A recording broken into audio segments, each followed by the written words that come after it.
அவளை வழிபட்ட போர் அதில் கங்கை வாட்டரை விட்டு 300 ஆண்டு வெளிநாட்டு தலைநகரம் 80 அடி ஒட்டகன் உள்ளே இருக்கிறது ஆன்மா, கோபுரம் அவருடைய உடம்பு. அந்நியர் படையெடுப்பு இதெல்லாத்தையும் தாண்டியும்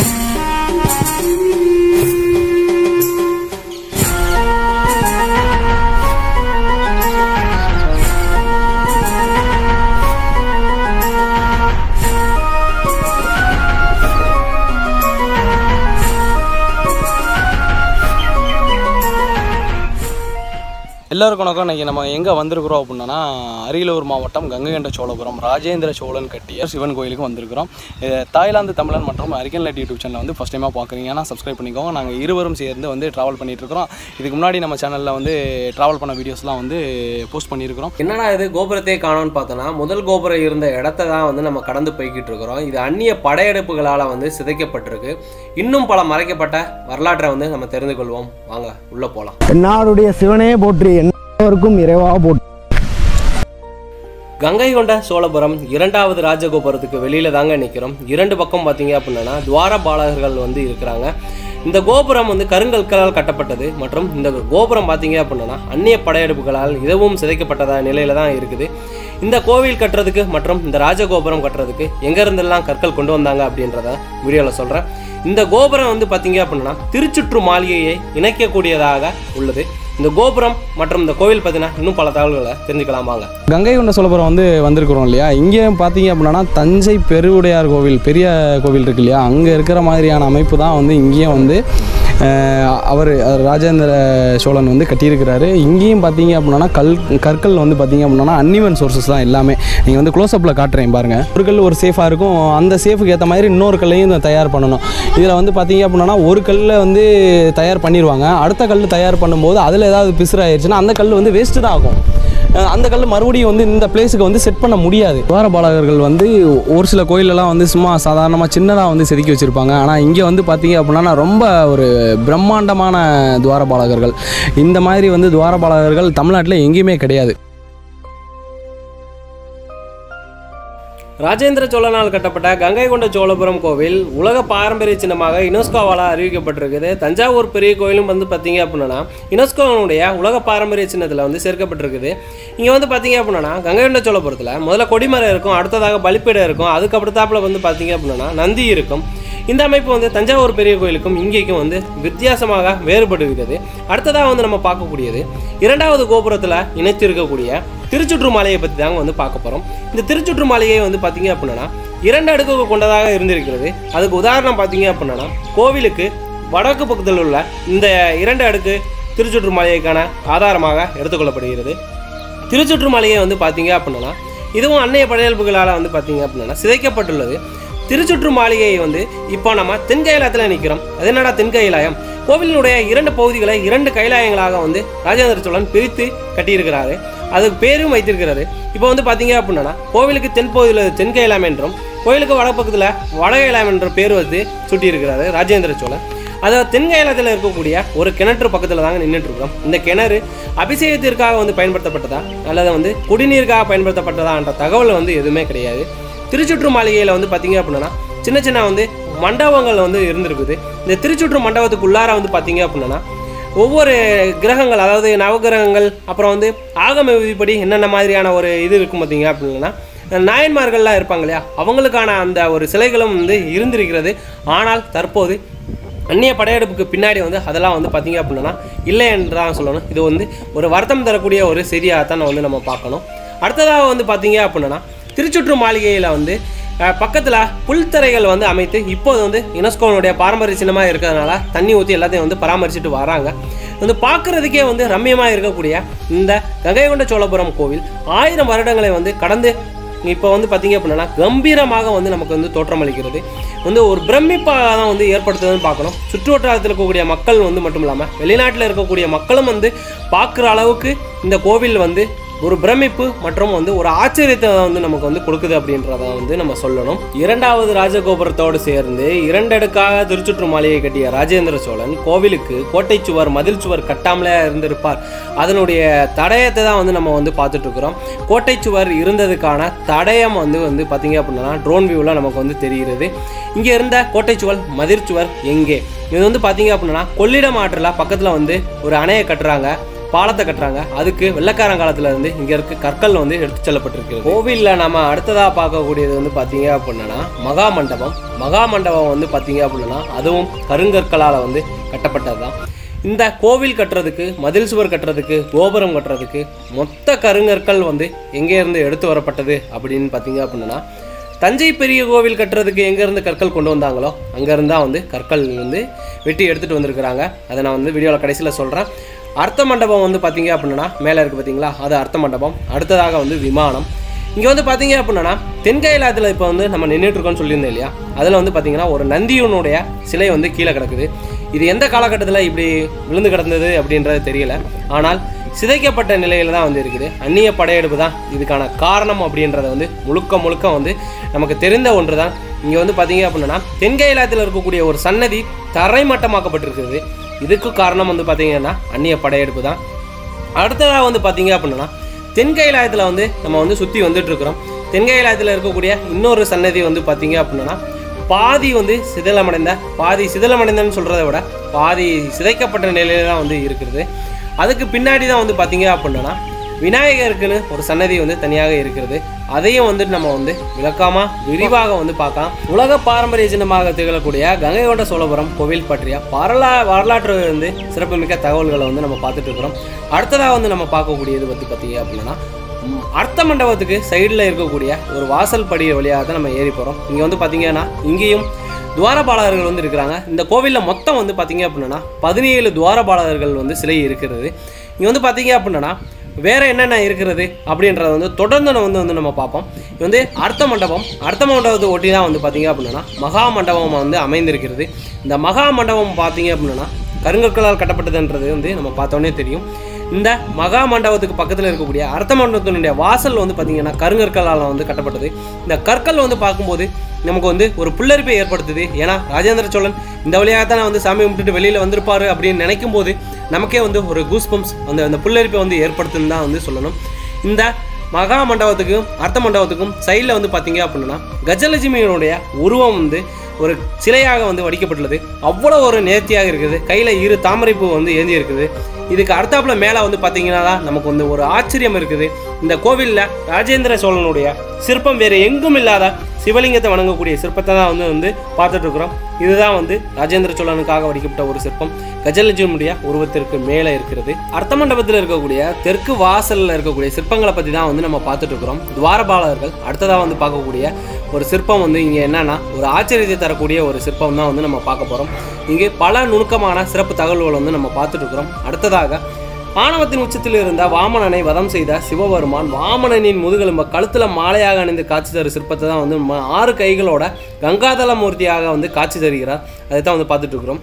இப்போ அது 4 கைகள் தான் வந்து இருக்குது. இதுவும் அந்நிய படையெடுப்பில் வந்து சிதைக்கப்பட்டிருக்கு அப்படின்றது ஒரு பெரும் வந்து நம்ம சோகத்தை தரக்கூடிய ஒரு செய்தியாக தான் வந்து நம்ம பார்க்கணும். இந்த உலகமே வைக்கக்கூடிய இந்த கோவிலை கட்டிய ராஜேந்திர சோழனுடைய பெயர் வந்து கல்வெட்டில் வந்து எங்கேயுமே கிடையாது.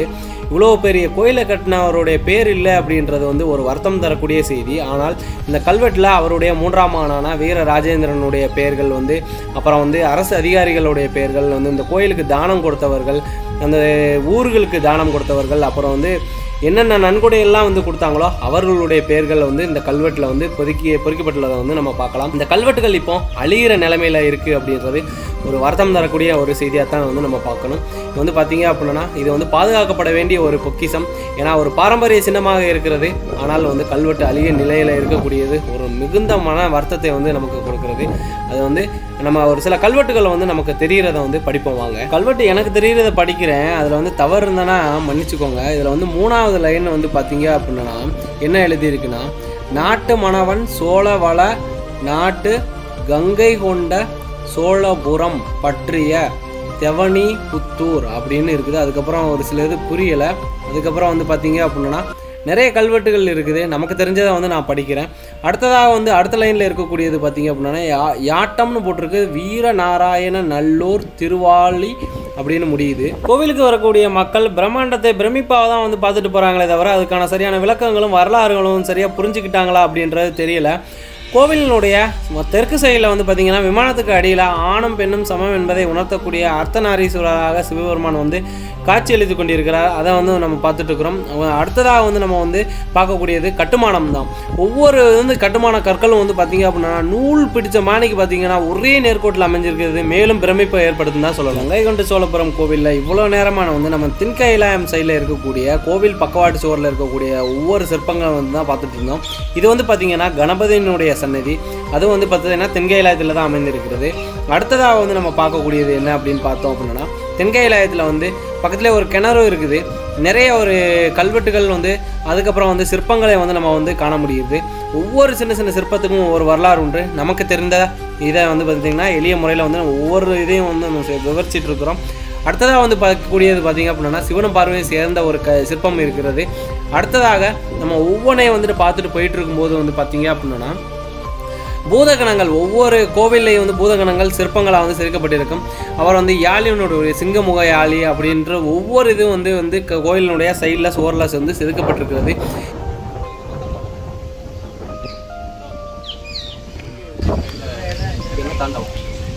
இது என்ன தாண்டவம்? சிவன் ருத்ரதாண்டவம். ருத்ரதாண்டவம்னா முடிகளையிலேயே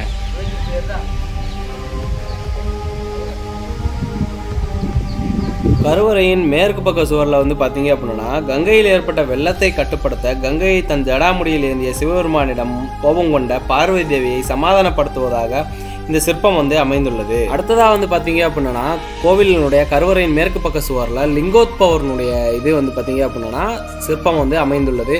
அடுத்ததாக வந்து பெருமாளினுடைய சிற்பம் இரு மனைவிகளுடன் ஸ்ரீதேவி பூதேவி சமேத பெருமாளினுடைய சிற்பமும் வந்து அமைந்திருக்கிறது. அது வந்து பார்த்தீங்க அப்படின்னா கோவிலினுடைய பின்பக்க மேற்கு பக்க சுவரில் வந்து அமைந்துள்ளது. தஞ்சாவூரை தலைநகராக கொண்டு ஆட்சி செய்த ராஜேந்திர சோழன் தன்னுடைய சோழ நாட்டின் பாதுகாப்பை கருத்தில் கொண்டு எதிரிகள் வடக்கிலிருந்து வருவார்கள், அப்போது நாம் படையெடுத்து செல்லும் போது சோழவள நாட்டின் வயல்வெளிகள் அனைத்தும் யானைகள் மற்றும் குதிரைகள் மூலம் வந்து நாசமாக்கப்படும் என்பதை உணர்ந்து வட எல்லையில் கங்கை கொண்ட சோழீஸ்வரம் என்னும் இடத்தில் தன்னுடைய தலைநகரை அமைத்து அதன் பின்னர் கங்கை வரை சென்று தன்னுடைய படைகளை திரட்டி போரிட்டு கங்கை கொண்ட சோழன் என்ற பட்டமும் பெற்று அதன் பின் தன்னுடைய தந்தையைப் போலவே தானும் ஒரு கோவில் கட்ட வேண்டும் என்று எண்ணி இந்த கோவிலை வந்து கட்டி முடிக்கிறார். தன்னுடைய எதிரிகள் தோற்கடிக்கப்பட்ட எதிரிகளை வைத்தே கங்கையிலிருந்து நீர் எடுத்துக்கொண்டு வரப்பட்டு கங்கை கொண்ட சோழீஸ்வரத்திற்கு சற்று தொலைவில் சோழகங்கம் என்னும் ஏரியை வெட்டி அதில் கங்கை நீரை விட்டு புனிதப்படுத்தி கோவில் வளாகத்தினுள் ஒரு சிம்ம கிணறு ஒன்று அமைக்கப்பட்டு அந்த கிணற்றிலும் வந்து கங்கை நீரை விட்டு அந்த நீரை கொண்டு இந்த கோவிலில் உள்ள பெருவுடையாருக்கு சிவனுக்கு வந்து பூஜைகள் அபிஷேகம் மற்றும் செய்யப்படுகிறது. கங்கை கொண்ட சோழபுரம் என அழைக்கப்படும் கங்கை கொண்ட சோழீஸ்வரத்தில் அமைந்துள்ள கோவிலில் நம்ம வந்து தென் கைலாயத்தில் வந்து பார்த்துருந்தோம். இப்போ வந்து பார்த்தீங்க அப்படின்னா வட கைலாயத்து பக்கமாக வந்து நிற்கிறோம். இங்கும் வந்து பார்த்தீங்க அப்படின்னா திருச்சுட்டு மண்டபங்கள் அனைத்தும் சிதைக்கப்பட்ட நிலையில் இருக்கிறது. இங்கே ஒரு சன்னதி இருக்குது. இது யாருடைய சன்னதி அப்படின்னு பார்த்தோம் அப்படின்னா பெரிய நாயகி அம்மன் சன்னதி. அதாவது பெருவுடையார் மற்றும் பெரிய நாயகி அம்மன் அப்படின்ற பேரில் தான் வந்து இங்கே இருக்கக்கூடிய சிவபெருமான் மற்றும் பார்வதி தேவி வந்து அழைக்கப்படுகிறாங்க. பெரிய நாயகி அம்மனுக்கு தனி சன்னதியை வந்து வட கைலாயத்தில் வந்து அமைச்சிருக்கிறாரு ராஜேந்திர சோழன். வந்து அந்த கோயிலில் தான் வந்து நம்ம வந்து பார்த்துட்டு இருக்கிறோம்.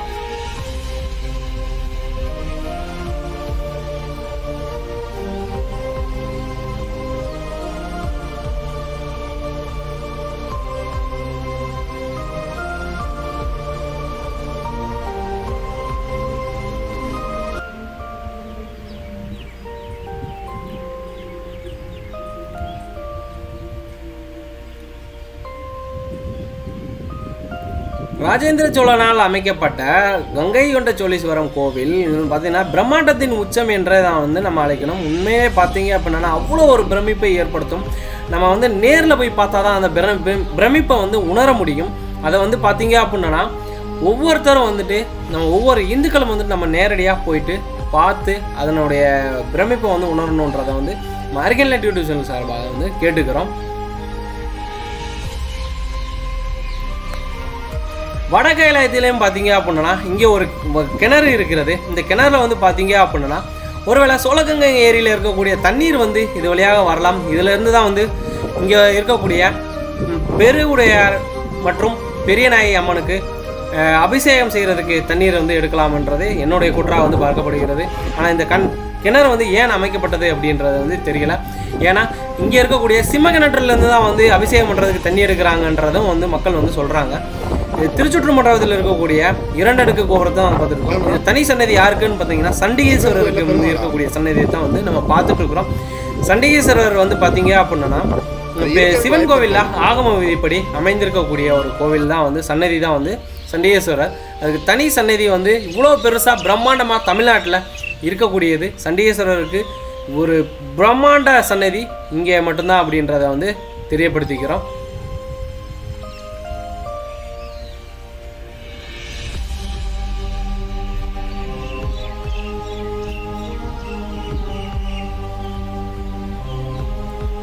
எல்லாம் சூப்பர் ஒயிட்டில் போட்டு கட்டியாச்சு.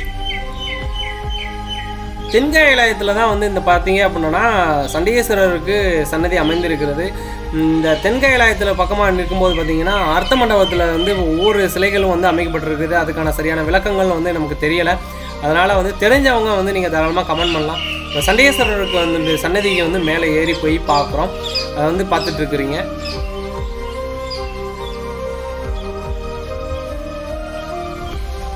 இவ்வளோ ஒரு பிரம்மாண்டமான ஒரு கோவிலை கட்டிய ராஜேந்திர சோழன் இதனுடைய மாதிரி யாருன்னு பார்த்தீங்க அப்படின்னா தன்னுடைய தந்தை ராஜராஜ சோழன் தான். அது கோவில் தஞ்சை பெருவுடையார் கோவிலில் கட்டின மாதிரியே தான் வந்து அவரும் கட்டியிருக்கிறாரு. இந்த 2 கோவில்களுக்குமான கல் எங்கேருந்து எடுத்துப்படப்பட்டது, எப்படி வந்து இந்த கல்லாம் வந்து கொண்டு வந்தாங்க அப்படின்றத வந்து இந்த வீடியோட கடைசியில் இறுதியில் வந்து நான் சொல்கிறேன் கண்டிப்பாக. இங்கே ஒரு கோவில் சன்னதி தெரியுது பார்த்தீங்களா, அது என்னன்றதையும் வந்து நான் அதனுடைய அருகில் போயிட்டு நான் வந்து சொல்கிறேன். பக்கத்தில் வந்து தான் சிம்மக்கேணி இருக்குது. அதையும் வந்து நம்ம வந்து விரிவாக விளக்கமாக வந்து நம்ம தெரிஞ்சுக்கலாம். இப்போ வந்து பார்த்தீங்க அப்படின்னா வட கைலாயத்தில் இருக்கக்கூடிய அர்த்த மண்டபத்தினுடைய வாசலில் தான் வந்து நான் நின்றுட்டுருக்கிறேன். இங்கே தான் வந்து பார்த்தீங்க அப்படின்னா ஒரு அற்புதமான ஒரு நிகழ்வு, ஒரு சிற்பத்தை வந்து நம்ம பார்த்துட்டு இருக்கிறோம். சிவபெருமான் மற்றும் பார்வதி தேவி உட்கார்ந்துருக்கிறாங்க. சண்டிகேஸ்வரருக்கு வந்து பார்த்தீங்க அப்படின்னா ஒரு மரியாதை செலுத்தும் விதமாக பூச்சி விடுற, அதாவது கிரீடம் அந்த இது பண்ணுவாங்க இல்லையா, அதை வந்து கட்டிகிட்டு இருக்கிறாங்க. தலையில் வந்து பூச்சி விடுறது, அதனுடைய பேர் வந்து என்ன சொல்லுவாங்க அப்படின்றத வந்து தெரிஞ்சதுன்னா கமெண்டில் சொல்லுங்கள். முடிசூடுறாங்க. ஆமாம் கரெக்டான ஒரு வார்த்தையை வந்து முடிசூடுறது. சிவபெருமானே வந்து சண்டிகேஸ்வரருக்கு முடிசூடுற மாதிரியான ஒரு சிற்பம் அவ்வளோ ஒரு நேர்த்தியாக தத்ரூபமாக வந்து செதுக்கியிருக்கிறாங்க. அதுவும் எல்லாமே ஒரே கல்லுலான சிற்பம் தான் அப்படின்னு தான் சொல்லணும். அவ்வளோ ஒரு நேர்த்தியாக இருக்குது. ஒவ்வொரு சிற்பங்களும் வந்து பார்க்கும்போது ஒரு பிரமிப்பை ஏற்படுத்துது. நமக்குள்ளே ஏதோ ஒரு இதாக வந்து ஒரு மாற்றத்தை வந்து கொண்டு வரும்னு தான் உண்மையிலே வந்து சொல்லணும்.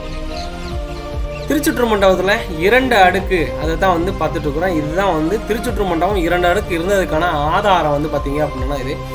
இந்த கோவில் இந்த சன்னதி வந்து பார்த்தீங்க அப்படின்னா துர்கை அம்மனுக்கானது. இந்த துர்கை அம்மனை வழிபட்டுட்டு தான் வந்து ராஜேந்திர சோழன் வந்து ஒவ்வொரு முறையும் வந்து போருக்கு போவார். ஒவ்வொரு நாட்டையும் வந்துட்டு தன்னுடைய படைகளை திரட்டி கொண்டு வந்து போர் புரிந்து அந்த நாட்டை வந்து வெற்றி கொள்வார் அப்படின்றது வந்து பார்த்தீங்க அப்படின்னா ஒரு வரலாற்று செய்தியை வந்து நம்ம இங்கே பகிர்ந்துக்கிறதுக்கு கடமைப்பட்டிருக்கிறோம். அதை தான் வந்து நம்ம பார்த்துட்ருக்குறோம். மக்கள் எல்லாருக்கும் வந்து எல்லா இடத்துக்கும் போய் பார்க்க முடியாது. ஒவ்வொரு இடத்தையும் வந்து நம்ம அரிக்கன் லைட் யூடியூப் சேனல் மூலியமாக வந்து எக்ஸ்ப்ளோர் பண்ணிகிட்ருக்குறோம். நமக்கு தெரிந்த தகவல்களை வந்து மக்களுக்கு சொல்கிறோம். நீங்களும் வந்து எல்லாருக்கும் தெரியறதுக்கு இந்த வீடியோ வந்து மறக்காமல் ஷேர் பண்ணிக்கோங்க அப்படின்றதையும் வந்து கேட்டுக்கிட்டுறோம். சில பேர் இந்த கோவிலை வந்து மகிஷாசுர மர்தினி கோயில் அப்படின்றது சொல்கிறாங்க.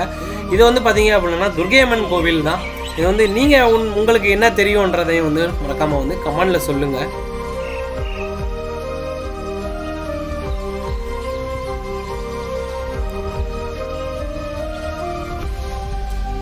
இந்த தெரியுது பார்த்தீங்களா, இதுதான் வந்து நாகலிங்க பூ மரம். அதுதான் வந்து இந்த கோவில் வளாகத்தில் வந்து கோவில் சன்னதிக்கு வந்து எதிரே வந்து அர்த்த மண்டபம் மற்றும் மகா மண்டபத்துக்கு அருகில் வந்து நந்திக்கு பக்கத்தில் வந்து அமைந்திருக்கிறது சிம்மக்கேணி. இந்த சிம்மக்கேணி உடையார் வளம் ஜமீன் அவர்களால் வந்து இந்த சிம்மம் வந்து யாழி வந்து அமைக்கப்பட்டிருக்கிறது.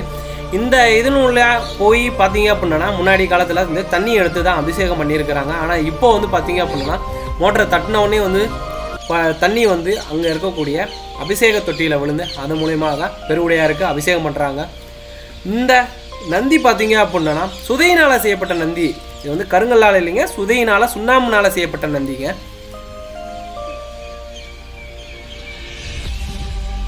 இந்த நந்தியின் மீது படக்கூடிய சூரிய ஒளி சிவபெருமான் மீது படுவதாக வந்து ஒரு வரலாற்று சிறப்பு மிக்க ஒரு செய்தி, ஒரு நிகழ்வு வந்து இருக்குது. அதை வந்து உங்களுக்கு தெரிஞ்சது அப்படின்னா கண்டிப்பாக வந்து கமெண்ட்ல சொல்லுங்கள்.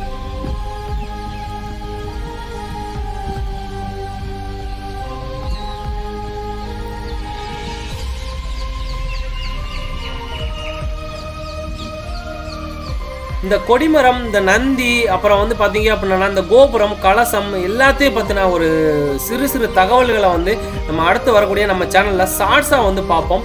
அதை இதில் வந்து நான் அட்டாச் பண்ண முடியல, அதனால் அதை தனித்தனியாக பார்ப்போம். நம்ம சேனலை வந்து மறக்காமல் சப்ஸ்கிரைப் பண்ணி வச்சுக்கோங்க.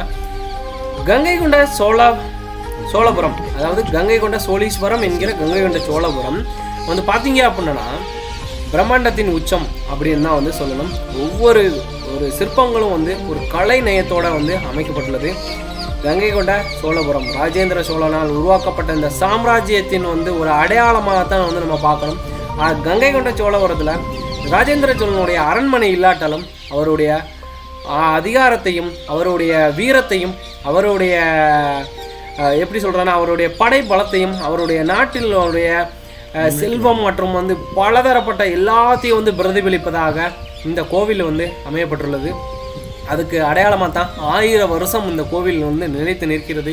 பல அன்னைய படையெடுப்புகளால் சிதைந்த போதிலும் வந்து இந்த கோவில் இன்றும் கம்பீரமாக நிற்கிறதுக்கு காரணம் பார்த்தீங்க அப்படின்னா அதற்கு முழு முதற் காரணம் அடியேன் எம்பெருமான் சிவபெருமானுடைய அருள் என்று வேறு எதுவுமே இல்லை. அவன் அருளாலேயே அவன் தாள் வணங்கி அப்படின்ற மாதிரி ராஜேந்திர சோழன் கட்டியிருந்தாலும் சிவபெருமான் அருளால் தான் இந்த கோவில் இவ்வளவு ஆண்டுகளும் வந்து நிலைத்து நிற்கிறதுக்கு காரணம் அப்படின்றத வந்து கூறிக்கொண்டு நம்ம பெரியோர்கள் வந்து 2 பேர் வந்து பேசுவாங்க. அவங்க என்ன சொல்கிறாங்க அப்படின்றத வந்து கேட்டு நம்ம வந்து தெரிஞ்சுக்கலாம். ராஜேந்திர சோழன் அவர்கள் கட்டிய கங்கை கொண்ட சோழபுரத்தில் நம்ம வந்து வெற்றிகரமாக ரொம்பவும் வந்து ஒரு மன நிறைவோட நம்மளுடைய வேண்டுதல்கள் எல்லாத்தையுமே வந்து நம்மளுடைய ஈசன் கிட்ட வச்சாச்சு நம்ம இங்கே. ஸோ வந்த இடத்துல வந்து நம்ம ஒரு ஐயாவை வந்து சந்தித்தோம். ஸோ அந்த ஐயா வந்து மிகவும் தெய்வாம்சத்தோடு இருந்தார். ஸோ வாங்க நம்ம ஐயா கிட்ட கொஞ்சம் நேரம் பேசுவோம். ஐயா வணக்கம். ஐயா வணக்கம். சொல்லுங்கள் ஐயா, உங்களை பற்றி சொல்லுங்கள். எங்கேருந்து வரீங்க? நான் வந்து சென்னையிலேருந்து வரேன் சார். சரிங்க. எனக்கு சென்னையில் திருவொற்றூர் பகுதியிலேருந்து வந்து வரேன். சரிங்க. நான் இந்த மாதிரி மாதம் வருவேன், ஏதாவது கோயிலுக்கு போவேன். சரிங்க. அந்த மாதிரி இந்த தடவை கங்கை கொண்ட சோழபுரத்துக்கு வந்திருக்கேன். சரி ஓகே. நான் வந்து ஒரு 2 மாதம் தஞ்சாவூர் கோயிலுக்கு போனேன், பிரகதீஸ்வரருக்கு. அந்த பார்த்த பிரமிப்பில் தான் என்னால் மீள முடியல. அவருடைய மகன் கட்ட ராஜேந்திர சோழனுக்கு ராஜ சோழன் கட்டின அந்த இது கங்கை கொண்ட சோழபுரத்தை பார்க்கணும். அந்த பிரமிப்பே ஒன்றும் அடங்காமல் இருக்குது. இது எப்படி இருக்கும் அப்படின்னு சொல்லிட்டு வந்தேன். உண்மையே பிரமிப்பாக இருக்குது. இதெல்லாம் நம்ம வந்து அந்த காலத்தில் இருக்கிற 1100 வருஷம் முன்னாடி கட்டின கோயிலில் வந்து உக்காந்துட்டுக்கிறேன்னா நமக்கு ஒரு பெரிய பாக்கியம். அது உண்மையிலே பார்க்கணுங்க, எல்லாரும் வந்து பார்க்கணும். பிரமிப்பு இதெல்லாம் இந்த காலத்தில் வந்துலாம் முடியாது. யாரும் எப்போ 100 வருஷம் ஆனாலும் இதை வந்து யாராலும் இந்த மாதிரி ஒரு கட்டமைக்கவே முடியாது. அந்த காலத்தில் எப்படி கட்டிருப்பாங்க, எப்படி கட்டினாங்க, அவங்களுக்கு என்ன ஒரு விஞ்ஞானம் இருந்தது, என்ன இது ஒன்றுமே புரியல. அதை பற்றியான எதுவுமே எந்த வித நூல்கள்லையும் இல்லை, எதுலேயும் இல்லை. அது அப்படியே மறைக்கப்பட்டுச்சு. இன்னைக்கு இதை பார்க்கறதுக்கு மறைக்கப்பட்டுருச்சு எல்லாம். ஆமாம், அதெல்லாம் வந்து எப்படி கட்டினாங்கன்றது சும்மா ஒரு இதுதான். நம்ம வந்து யானைகளை கொண்டு வந்து பக்கத்தில் தஞ்சாவூர் சுற்றி மலைகளே கிடையாது. அப்படி இருந்து எப்படி அந்த பாறைகளை கொண்டு வந்திருப்பார் ராஜராஜ சோழன் சொல்லிட்டு உண்மையிலே ஆச்சரியப்படுறாங்க இன்றைக்கி இருக்கிற ஆராய்ச்சியாளர். இப்படி எவ்வளோ தூரத்தை கட்டுப்பான் நம்மளால் கணிக்கவே முடியாது. அதெல்லாம் ஒரு பெரிய அதான் சொல்கிறாங்க. ஏலியன்ஸ் வந்து அவங்களுக்கு வந்து ஹெல்ப் பண்ணியிருக்காங்கன்றாங்க ஒரு சிலர் வந்து மேன் பவர் தான். அவ்வளோ லட்சக்கணக்கான மக்களை கூப்பிட்டு வந்து அவர் சாப்பாடு போட்டு கொண்டு அவங்களுக்கு கேளிக்கைகள்லாம் நடனம் இது மாதிரி ஒரு என்டர்டெயின்மெண்ட்லாம் கொடுத்து ஓய்வு நேரத்தில் அவங்கள வந்து அப்படியே அவங்கள வேலை வாங்கினாருன்னு சொல்கிறாங்க. அதெல்லாம் பார்க்க சொல்ல கேட்க சொல்ல நமக்கு நம்ம அந்த காலத்தில் இல்லையேன்ற ஒரு ஆதங்கமாக இருக்குது. உண்மையிலே இதெல்லாம் வந்து நம்ம பார்க்கறதுக்கு ஒரு பொறுப்பினை கொடுத்து வச்சுருக்கணும். இப்போ தமிழ்நாடு போகிறத ஒருத்தரும் ஒரு குடிமகனும் இது வந்து நம்மளுடைய இது பாரம்பரியத்தை பார்க்கணும். இதெல்லாம் வந்து நம்ம நமக்கு கிடைச்ச வரங்கள் நம்மளை பற்றி நம்மளே வந்து பெரிய உலகத்தை சொல்லாமல் கொல்லாமல் அமைங்க சொல்லாதனால தான் இது வந்து மறைக்கப்படுது. இன்னைக்கு இந்த அளவுக்கு ஒவ்வொரு இந்துக்களும் ஒவ்வொரு தமிழர்களும் தஞ்சை பெரிய கோயிலுக்கும் கங்கை கொண்ட சோழபுரத்துக்கும் வரணும். கண்டிப்பா வரணும். அது வந்து நம்ம வந்து செல்லுலயும் இதுலயும் வந்து நம்ம பார்த்து இத்தனை நாள் நாங்க 2 பேரும் அப்படிதான் பார்த்துட்டு இருந்தோம். நீங்களும் அப்படிதான் பார்த்துட்டு. இப்ப நீங்க சொல்றீங்க எவ்வளவு பிரமிப்பா இருக்கு. அப்ப வந்து அந்த பிரமிப்பை வந்து தேன் இனிக்கும்ன்றதை விட அதை சுவைச்சு பார்த்தா இனிமை தெரியும். அதே மாதிரி தான் அந்த பிரமிப்பை வந்து நம்ம கண் கூட இங்க வந்து பார்க்கும்போது எவ்வளவு பிரமிப்புன்றது வந்து நமக்கு தெரிய வருது. அளவுக்கு அவங்க செஞ்சிருப்பாங்க. ஒவ்வொரு வேலைப்பாடுகளும் பாத்தீங்கன்னா அவ்வளவு நுணுக்கமாவும் இருக்குது. ஆத்மார்த்தமா அர்ப்பணிச்சுக்கிறாங்க. அந்த காலத்துல இருந்த அந்த சிற்பிகள் ஆத்மார்த்தமா வந்து அர்ப்பணிச்சு அந்த செஞ்சிருக்காங்க. இதெல்லாம் நம்மளுக்கு வந்து நம்முடைய சந்ததியினர் வந்து அடுத்த சந்ததியை கொண்டு போகணும். அப்படியே வரணும், அடிப்படிப்படியாக வரணும். இது 1100 வருஷன்றாங்க. எத்தனை 1100 வருஷமா இவ்வளவு நிலைச்சிருக்கிறாங்க. சோழர்கள் 1000ல் ஒருவன் அப்படின்னு சொல்றாங்க. இயற்கை சீற்றத்தை கண்டு நிறைய பேர் இயற்கை சீற்றத்தை பார்த்துருக்கோம். எத்தனை இயற்கை சீற்றம், எத்தனை தொல்லைகள், இந்த இவங்களுடைய அந்நியர் படையெடுப்பு இதெல்லாத்தையும் தாண்டியும் அது வந்து நிலைச்சி நிற்குதுன்னா அந்த சிவன் பாத்தீங்க அப்படின்னா இந்த காம்பவுண்ட் சுவர் சுத்தியும் கோவிலை சுத்தி வந்து காம்பவுண்ட் சுவர் எப்பயுமே மதில் சுவர்கள் வந்து உயரமா தான் கட்டுவாங்க. உயரம்னா 2 யானை அளவுக்கு. மற்ற சாதாரண சிவன் கோயிலெல்லாம் நம்ம பார்த்துருப்போம் 1 யானை உயரம் 1.5 யானை உயரத்துக்கு இருக்கும். ஆனா இவ்வளவு பிரமிப்பா இவ்வளவு பெரிய கோபுரத்தை கட்டின ராஜேந்திர சோழன் காம்பவுண்ட் அந்த மதில் சுவர்களை வந்து ஏன் வந்து இவ்வளவு உயரமா கட்டிருக்க ஆனா பின்னாடி படையெடுப்புனாலதான் அதெல்லாம் உடைச்சுதான் வந்து இங்க பாத்தீங்க அப்படின்னா அவ்வளவு சிலைகள் உடைக்கப்பட்டுதான். அந்த சுவர்கள் பாத்தீங்க அப்படின்னா நமக்கு எவ்வளோ ஆதங்கமா இருக்கு தெரியுமா? நம்மளுடைய கலைப்படைப்புகளை அழிச்சு கொண்டு போனதுனால அவங்களுக்கு என்ன லாபம்? அதை வந்து அடுத்த செய்தி கொண்டு உண்டு. 1000 மண்டபம் 1008 சிவலிங்கம் உண்டு. முகமது படையெடுப்பு அதில் தான் போயிடுச்சு. வெள்ளக்கார ஆட்சி வர்ற போது கொள்ளிடம் பாலம் இல்லாமல் இருக்கு. முடிஞ்சு கிடக்கிற எல்லாத்தையும் லிங்கங்கள்லாம் 1.5 கிலோமீட்டர் பாலம் கட்டிட்டான். அவங்க கட்டிட்டான். சுதந்திரம் அடைஞ்சது உடம்பு ஜமீன் கண்டதுலேருந்து ஊர் மணியாக கண்டது சுதந்திரம் அடையுது. ஊரில் ஸ்டேட் கவர்மெண்ட்டு கட்டட பாதுகாப்பு கார்டன் சென்ட்ரல் கவர்மெண்ட்டு 2 சுற்றுலாத்துறை 2 யுனெஸ்கோவில் இருக்குது. யுனெஸ்கோவில் இருக்குது. அது காரணம் உள்ள இருக்கிற லிங்கம் வந்து 60 அடி சுற்றலை 60 அடி சுற்றலை கட்டிட்டாங்க. 13 அடி உயரம். பிரகதீசுதான் பெருமையா அம்பாள் 9 அடி உயரம் 9 அடி உயரம். அழகாக மண்ணில் திருப்பதி நல்லா திருப்பதி நிற்கிற மாதிரியே இருக்கும். அப்படியே 6 அடி உயரம், சன்னியாசம் 6 அடி உயரம், 70 கை முக்காம்பிகை அவளை வழிபட்ட போர் கோயில். Gangai Kadaram, Indonesia, Singapore, Burma, Cambodia 30 நாடு உங்கள்கிட்டே போர் புரிஞ்சு தெற்காசியா முழுவதும் உங்கள்கிட்டே போர் புரிஞ்சு உங்கள்கிட்டே பொறுப்பு கொடுத்து நீங்கள் ஆண்டுகிட்ட 1 லட்சம் கப்பல். அது ஒரு கப்பலுக்கு நேம் வந்து ராஜேந்திர சோழா. ராஜேந்திர அது வெற்றி பெற்று போய் வந்தால் கங்கை வந்து வெற்றி பெற்று வந்தவங்க கங்கை கொண்ட சோழன். அது பெரிய ஜாலிக்கு பக்கத்தில் ஒரு 65 அடி தேனி. அதில் கங்கை வாட்டரை விட்டு 20 அடி சுரங்கம் எடுத்து ஜாலி முகப்பூஜை ஜலம் எடுத்து சுவாமிக்கு அவசியம் பெற்ற மாதிரி ரூல். அப்போ அந்த சுரங்கம் வந்து அந்த கிணறுக்குள்ள தண்ணி எடுக்கிறதுக்காக தான். தண்ணி எடுக்கிறதுக்காக அந்த படி சந்தேகம் தீர்ந்தது. ஒரு படி ஏறும் இறங்கும். வாட்டர் மாதம் மும்மாரி மேலே ஒரு படி ஏறும் இறங்கும். தண்ணி அதுதான் அந்த ஜலத்தை எடுத்து வச்சா எல்லா சுவாமிக்கும் அபிஷேகம். அப்போதுலேருந்து இப்போ ஒரு 6-7 வருஷத்துக்கு முன்னாடி நீர்மொழி மூட்டு சிதம்பரத்துலேருந்து ஒரு ஹோட்டலுக்காரர் போட்டு விட்டுருக்காரு. தீர்த்த போட்டாக்க சாமிக்கிட்ட அனுப்பி அந்த பெரிய அண்டாவில் போய் சுவாமி அம்பாள் அப்படியே அபிஷேகம் நடக்கும். சாமியெல்லாம் தண்ணி வேணும்னா ஒரு பேரல் வேணும். அதானே நிற்குது. கங்கை கொண்ட சோழன் கூட கங்கை கொண்ட சோழன்னு சொல்லிட்டு அதானே நிற்குது. பெரிய அதிசயமான விஷயம் என்னன்னா கருவிலேருந்து வராது சித்தரை வர வைக்கிறார். கரூர் சித்தரை கரூரார் தஞ்சாவூர் கோயிலில் இது பண்ண கருவிலேருந்து வராத கரூர் சித்தர். கரூர்லேருந்து வராத கரூரார் அவரை வர வச்சு ராஜராஜ சோழனுக்கு அட்டாச்சு. ராஜராஜ சோழன் பரிவாரங்களுக்கு அட்டாச்சு. ஏதாச்சும் டவுட் கிளியர் கேட்கணும்னா சுவாமி கிட்ட சித்தர் கேட்டுப்பாரு. ஐயா நீ இவ்வளோ சொன்னதே ஒரு பெரிய மகிழ்ச்சி. கேள்விப்படாத விஷயங்கள் நிறைய கேள்விப்படாத விஷயங்கள் நிறைய சொல்லியிருக்கீங்க. அதுலேருந்து அப்புறம் தான் கரூர் சித்தர் கம்பர் ராஜேந்திர சோழன் வந்து அது சுற்றியோடு வெற்றி பெற்று வந்து 32 வருஷம் கட்டியிருக்காங்க. 32 வருஷம் ஆட்சி புரிஞ்சுருக்காங்க. 300 ஆண்டு வெளிநாட்டு தலைநகரம். 99 வருஷம் இது வந்து தலைநகரம் இருக்குது. ஆமாம். அதை விட பெரிய விஷயம் என்னன்னா ஆல் டெம்பிள் ராஜகோபுரம் பெருசு. ஆல் டெம்பிள் ராஜகோபுரம் பெருசு. கங்கை கொண்ட சோழபுரமும் தஞ்சாவூரும் ராஜகோபுரம் சின்னது.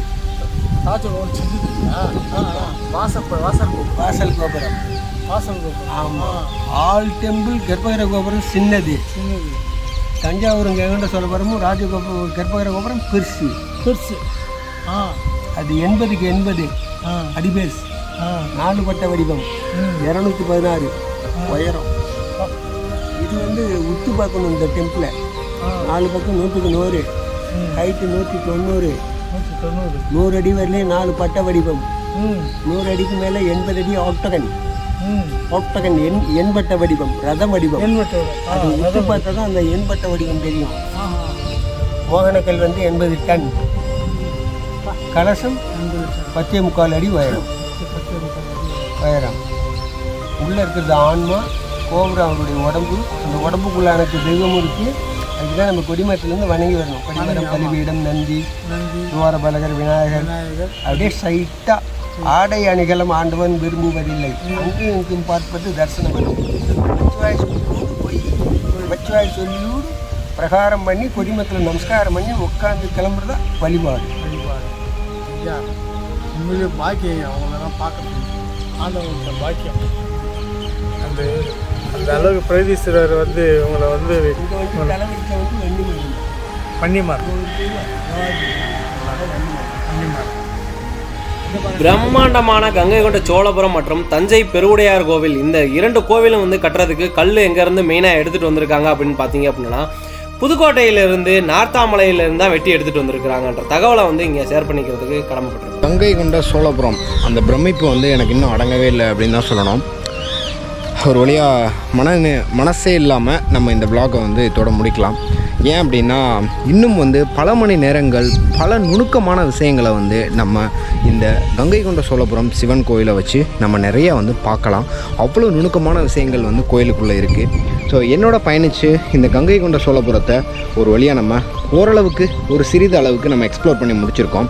ஸோ இதுக்கு வந்து நமக்கு ரொம்ப சப்போர்ட்டிவாக இருந்த இந்த கோவில் நிர்வாகம், அப்புறம் வந்து நம்மளுடைய அரிக்கன் லைட் சேனல், திருமால் ப்ரோ, அதுக்கப்புறம் வந்து நம்ம கோயிலுக்குள்ளே நம்ம சந்தித்த வந்து அந்த ஐயாக்கள் அனைவருக்குமே வந்து மனமார்ந்த நன்றிகள்.